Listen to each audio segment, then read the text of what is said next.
जय सेवा जय गोंडाना सगाजनों सभी गोंडा निवासियों का गोंडानास गोंडी लंबे चैनल पर स्वागत है। सगाजनों आज हम फिर से एक बार गोंडी लैंग्वेज का हिस्ट्री के बारे में पढ़ने वाले हैं। तो सगाजनों इस वीडियो को ज़्यादा से ज़्यादा पढ़ने का कोशिश करिए, देखने का कोशिश करिए और ज़्यादा से ज़्यादा शेयर करने का कोशिश करिए। ठीक है।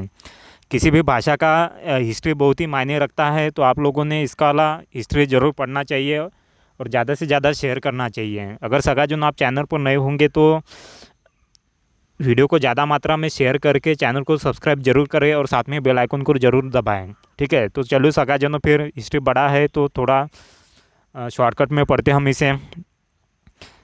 कोयालंबेश था जुन्नाल माडी उंडे आसिताल, यानी इसका हिंदी में अर्थ हो जाएगा गोंडी भाषा की प्राचीनता एवं इतिहास। ठीक है। सगाजनों यह लॉरेशिया है और एक गोंडवाना है। ठीक है, गोंडवाना में गोंड लोग रहते थे और लॉरेशिया में अन्य लोग रहते थे। ठीक है, इसी गोंडवाना लैंड में गोंडी भाषा की उत्पत्ति हुई थी। ठीक है, तो कुछ करोड़ों साल पहले हमारी पृथ्वी का निर्माण हुआ था, जो आगे चलकर हमारी पृथ्वी दो महाद्वीप में बढ़ गई, जिससे दो महाद्वीपों का निर्माण हुआ था। एक था अंडोद्वीप, अंडोद्वीप को हम यूरेशिया बोलते हैं। अंडोद्वीप यह गोंडी भाषा का शब्द है। और दूसरा था गंडोद्वीप, गंडोद्वीप को हम गोंडवाना कहते हैं। गंडोद्वीप ये गोंडी भाषा का शब्द है। ठीक है, ये जो गोंडवाना महाद्वीप एक ऐतिहासिक महाद्वीप था, इतना ही नहीं यह कुइवा राष्ट्र की यानी गोंडवाना लैंड की राजभाषा भी थी। गोंडवाना लैंड को हम कोयामुरी फड़ाद्वीप यानी महाद्वीप सिरडी सिंगार द्वीप से भी जानते थे। गोंडवाना यह प्राचीन वृहत महाद्वीप पंजिया का दक्षिणी भाग था। इसका उत्तरी भाग लॉरेशिया कहा जाता था। गोंडवाना महाद्वीप आज के समस्त दक्षिणी गोलार्ध के अलावा भारतीय उपमहाद्वीप और अरब महाद्वीप, जो वर्तमान में उत्तरी गोलार्ध में है, इनका उद्गम स्थल है। पृथ्वी के दक्षिणी गोलार्ध में दक्षिणी अमेरिका, ऑस्ट्रेलिया, अंटार्कटिका, अफ्रीका और भारत, इन पांचों महाद्वीपों के भूभाग को गोंडवाना लैंड कहा जाता था। इस भूभाग पर समझने और बोलने वाली गोंडी भाषा यानी कोयालंबेश थी। गोंडी भाषा यह प्राचीन होकर सभी द्रविड़ भाषाओं की जननी है, ऐसा मत महान भाषाशास्त्री व अध्ययनकर्ता न्यायमूर्ति रानडे और कोल्डवेल का सिद्धांत है। सगाजन गोंडवाना लैंड के बारे में पढ़ते अभी। पृथ्वी पर के दो खंडों को गोंडी भाषा में अंडोद्वीप और गंडोद्वीप कहते हैं। इसका वर्णन गोंडी पाटा यानी गाना में आता है। नारुंग खंडाना अंडोद्वीप उंडे सयुंग खंडाना गंडोद्वीप, यानी इसका हिंदी में अर्थ हो जाएगा 4 खंडों का अंडोद्वीप और 5 खंडों का गंडोद्वीप। गोंडी पाटा में से आए हुए 2 खंडों का वर्णन ऑस्ट्रेलिया के भूशास्त्री एडवर्ड स्वेस ने प्रतिपादित किए हुए गोंडवाना लैंड के सिद्धांत से जुड़ता है। स्वेस ने पर्वतों का अध्ययन करते समय हिंदी महासागर के अफ्रीका खंड का किनारा और पेनिनसुलर इंडिया, मेडागास्कर, ऑस्ट्रेलिया और अंटार्कटिका किनारे ये फटे हुए कागज़ के टुकड़े जैसे होके वे एक दूसरे को जुड़ सकते हैं। यह जब उसे समझ में आया तब पृथ्वी के दक्षिणी गोलार्ध में 5 भूभागों का खंड 2 करोड़ वर्ष पूर्व मौजूद था, ऐसा मत उसने प्रस्तुत किया। स्वेस सन 1885 में भारत में आकर भूशास्त्र का अध्ययन करके उसने गोंडवाना लैंड नाम दिया। उसके इस सिद्धांतों को रशिया के भूगोलशास्त्री मुराटो, ऑगनट, बेंजामिर आदि भूशास्त्रियों ने दुजोरा दिया। उसी प्रकार से जर्मनी के प्रसिद्ध जर्मन भूशास्त्री विल्फ्रेड वेगनर ने भी अपने ग्रंथ में गोंडवाना लैंड अस्तित्व में था ऐसा प्रतिपादन किया। बोलने का तात्पर्य ऐसा है कि पांचों ही खंडों में बोली जाने वाली भाषा ही गोंडी थी, मतलब गोंडवाना लैंड की निर्मित से गोंडी भाषा अस्तित्व में थी।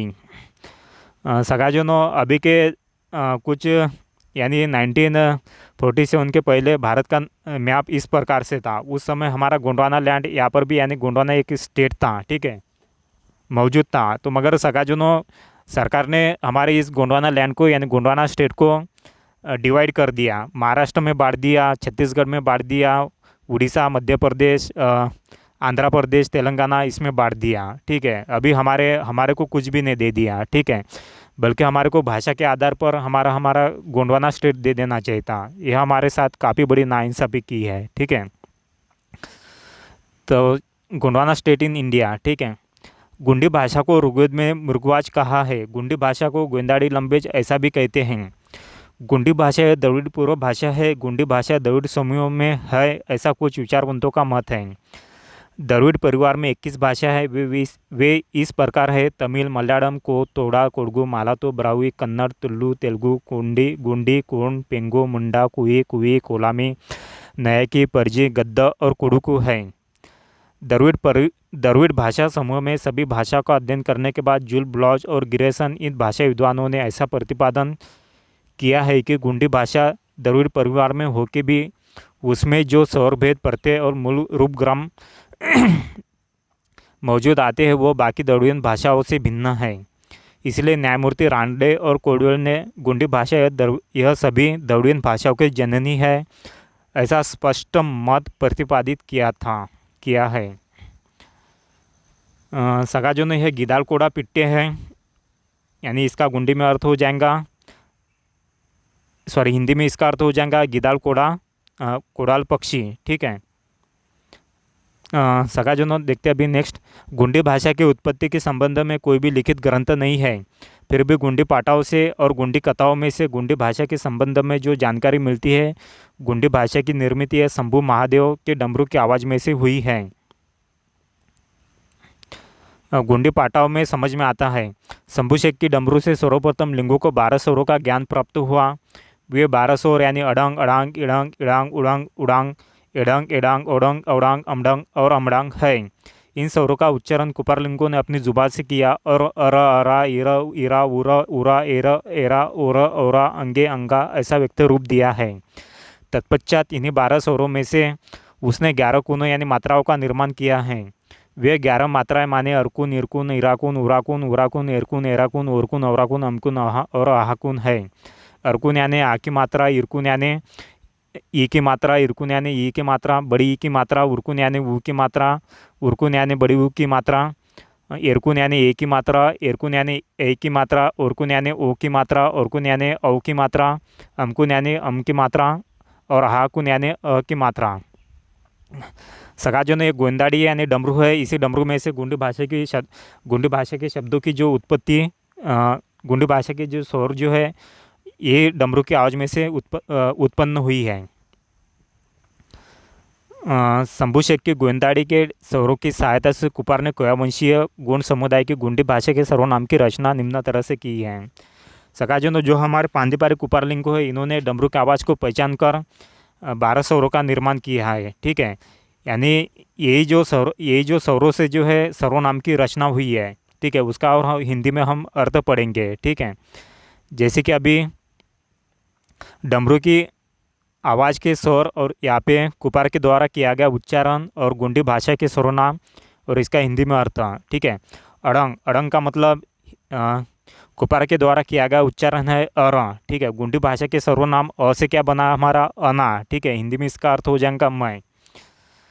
फिर आता है उसके बाद आड़ांग। ठीक है। कुपार के द्वारा किया गया उच्चारण उन्होंने बोला है आरा। ठीक है। तो आसोर से हमारा बना आमोट। ठीक है। तो इसका हिंदी में अर्थ हो जाएगा हम। ठीक है। सकाजनों ये विश्व में ऐसी भाषा है जिनकी यह विश्व में ऐसी भाषा है जिनकी भाषाओं के जो सर्वनाम है यानी स्वरों से यानी उत्पन्न हुई है। ठीक है। जैसे कि अभी हम इडंग बोलेंगे, इडंग से इरा इम्मा फिर तू, इरा से बड़ी इरा, इरा से यानी इम्मा इम्माट, हिंदी में इसका अर्थ हो जाएगा तुम। उड़ांग, उड़ांग यानी उरा, हिंदी में सॉरी गोंडी में वक यानी स्त्री, स्त्री के लिए यूज करते हैं हम, यानी इसका मतलब हो जाएगा वे। एडंग, एडंग का मतलब हो जाता है पांदीपारी कुपार के द्वारा किया गया उच्चारण एरन, यानी इसका गोंडी में अर्थ एर यानी यह। फिर आता है एड़ंग यानी किया गया उच्चारण एरान, तो इसका गोंडी में अर्थ एर्क, यानी हिंदी में इसका अर्थ हो जाएगा ये। ओड़ंग, ओड़ंग का मतलब ओरा, ओरंग का मतलब कुपार द्वारा किया गया उच्चारण ओरन, तो गोंडी भाषा के सर्वनाम क्या बना और यह पुरुष के लिए यूज़ करते हैं। हिंदी में इसका अर्थ हो जाएगा वह। औड़ांग, इसका पांदीपारी कुपार के द्वारा किया गया उच्चारण औरान, गोंडी भाषा के ओ से क्या बना हमारा और, ये भी पुरुष के लिए अनेक वचन के लिए। ठीक है। तो हिंदी में इसका अर्थ हो जाएगा वे। अमडांग यानी इसको अमोतून यानी हमें। फिर आता है अड़ांग यानी अंगा, यानी आहातून यानी तुम्हें। अड़ंग, अड़ंग से अर, फिर अदु या अद यानी स्त्री के लिए, इसका हिंदी में अर्थ हो जाएगा वह। अड़ांग यानी अरा, अ से हमारा औ यानी स्त्री के लिए। ठीक है। वे। इडंग, इडंग से ईरा, तो इसका भी मतलब हो जाता है ईदू या ईद। ठीक है। स्त्री, स्त्री के लिए यूज करते हैं हम। इसका मतलब हो जाएगा हिंदी में यह, इडांग, इरा, यू। सगाजनों, ऐसी किंवदंती प्रचलित है कि जब कुपारलिंगों के कान में गोंदाड़ी की आवाज़ का प्रथम स्वर अड़ंग सुनाई दिया तब उसने उसे स्वयं का बोध हुआ और उसने स्वयं को अना यानी मैं शब्द से संबोधित किया। जब दूसरा स्वर अड़ंग सुनाई दिया तब उसने आमोट यानी हम कहकर स्वयं के साथ अपने आप्तजनों को संबोधित किया। जब इडंग स्वर सुनाई दिया तब इम्मा यानी तू कहकर उसने अपने सन्मुख खड़े शंभू को संबोधित किया। जब इडांग स्वर सुनाई दिया तब उसने शंभू को उसके आप्तजनों के साथ इम्माट यानी तुम कहकर संबोधित किया। जब उडंग स्वर सुनाई पड़ा तब दूर खड़ी गौरा माता को उद यानी वह कहकर संबोधित किया। जब बुढ़ांग स्वर सुनाई दिया तब गौरा माता को उसके आप्तजनों के साथ वह यानी वे कहकर संबोधित किया।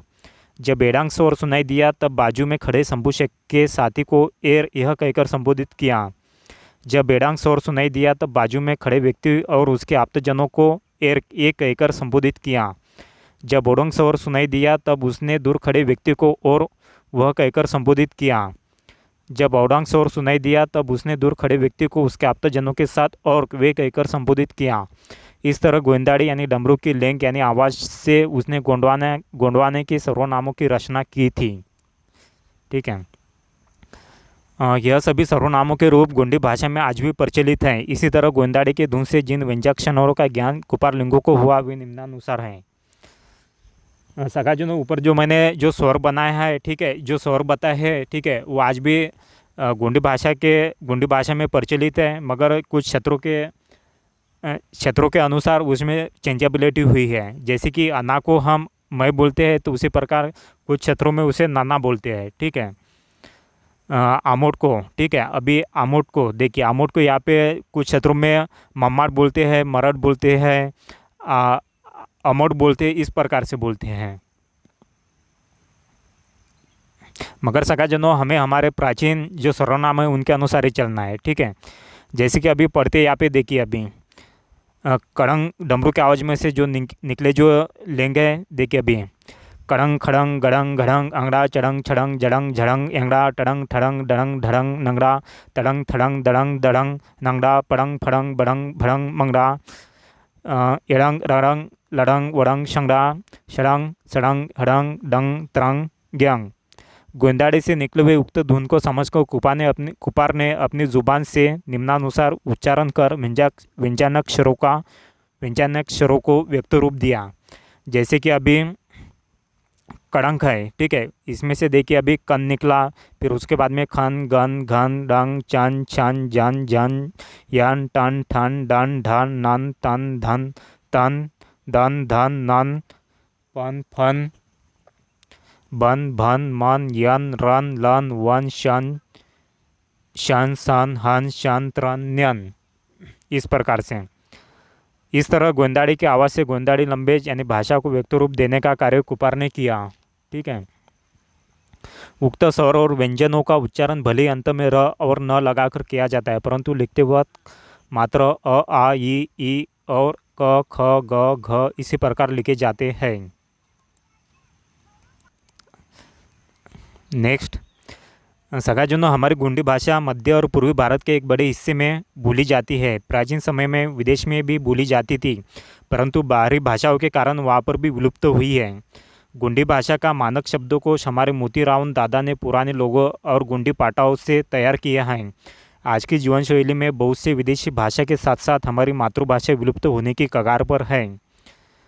अगर हमने हमारी विश्व गोंडी भाषा को नहीं बचा पाए तो हमारी संस्कृति, सभ्यता, भाषा, लिपि, धर्म सब कुछ मिट जाएगा। भाषा हमारी एक स्वयं की पहचान बनाती है। आचार्य तिरुमार मोतीराम जी कंगारी हमारे आज के युग के धर्मगुरु, अपाट एवं अचट बुद्धि के धनी। दुनिया में ऐसा जीव सदियों में पैदा होता है। 2 फरवरी 1949 में महाराष्ट्र राज्य के नागपुर जिले की रामटेक तहसील में दुलोरा ग्राम में टिरकाजी कंगाली के परिवार में दाऊ छतीराम एवं दाऊ रायतार की गोद में इस महान जीव ने जन्म लिया था। 30 अक्टूबर 2015 को दिल का दौरा पड़ने से उनका निधन हो गया। ठीक है। सगाजों ने यह गोंडी भाषा इन्हीं के यानी जन्मदिन पर हम गोंडी भाषा दिवस मनाते हैं। इनका जन्म 2 फरवरी 1949 को हुआ था। ठीक है। जैसे कि हैप्पी गोंडी लैंग्वेज डे यानी 2 फरवरी। सकाजो आज ये हमारे बीच में नहीं रहे, अगर ये रहते थे तो आज काफ़ी आगे चल सकते थे हम, ठीक है। हमारी गोंडी भाषा को संविधान की 8वीं अनुसूची में जगह मिल सकती थी, ठीक है।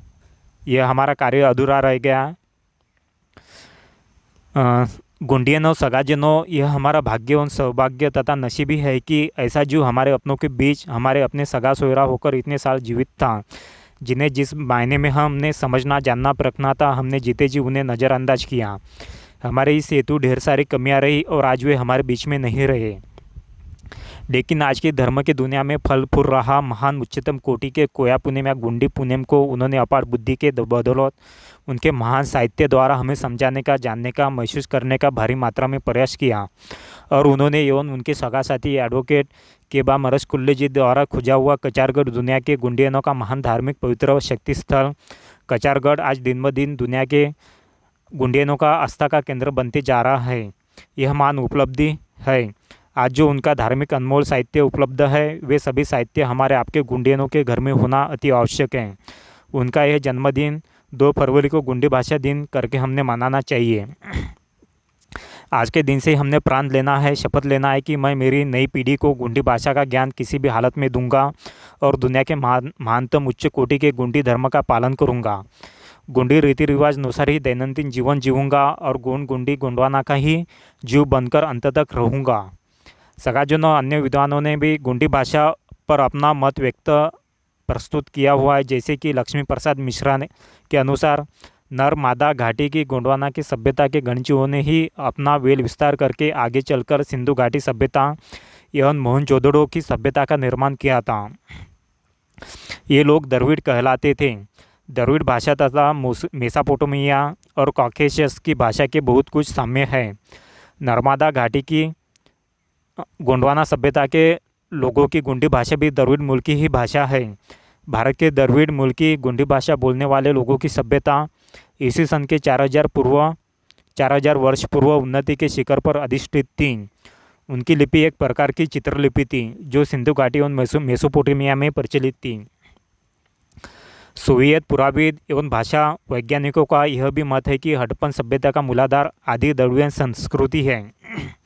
वर्तमान में द्रविड़ भाषा के 3 वर्ग अस्तित्व में हैं, उत्तरी, मध्य और दक्षिणी। उत्तरी वर्ग में ब्राह्वी, मध्य वर्ग में गुंडी, कुडुकु, कोलामी, तुल्लु और दक्षिणी वर्ग में तमिल, मलयालम, कन्नड़ और तेलुगु। इन भाषाओं का अंतर्भाव होता है, जिनमें गुंडी आदि द्रविड़ियन भाषा है।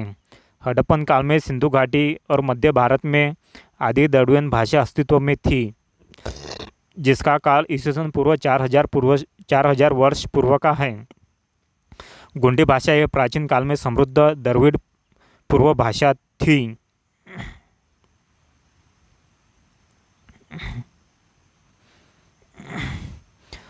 सगाजनों, गुंडी भाषा का इतिहास इतना ही था और बहुत कुछ इतिहास और कुछ इससे भी ज़्यादा बहुत कुछ इतिहास हैं। जैसे जैसे मैं आपके साथ बनते रहूँगा, आप भी मेरे साथ जुड़ते रहेंगे, वैसे वैसे मैं आप लोगों को सिखाते जाऊँगा, ठीक है। तो सगाजनों, वीडियो आपको पसंद आया होगा तो वीडियो को ज़्यादा से ज़्यादा शेयर करिए, चैनल को सब्सक्राइब करिए, ठीक है।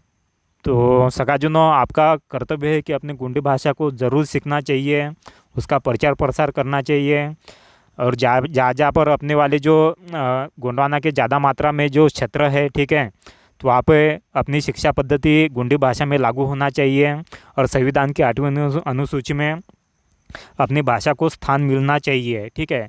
इसके लिए सभी लोगों का एक कर्तव्य होना चाहिए, ठीक है। तो चलिए सगाजनों, मिलते हैं नेक्स्ट वीडियो में। तब तक के लिए जय सेवा, जय गोंडवाना।